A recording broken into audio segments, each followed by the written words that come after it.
This morning, while Brewer police were helping investigate a threat at nearby schools, they say officers encountered a woman who thought they were ICE.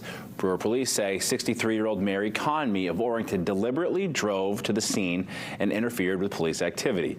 They say Conmee repeatedly sounded an air horn, refused lawful orders to leave, and yelled expletives at officers.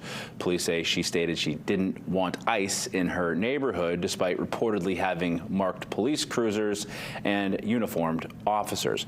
Officials say her actions interfered with legitimate law enforcement operations and created a real risk to the officers.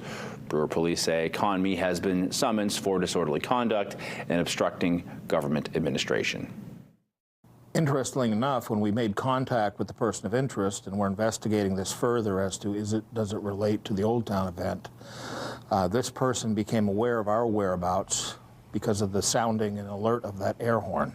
So when you have somebody that comes by and has this intention of interfering at all costs, it's detracting us from the safety issues at hand.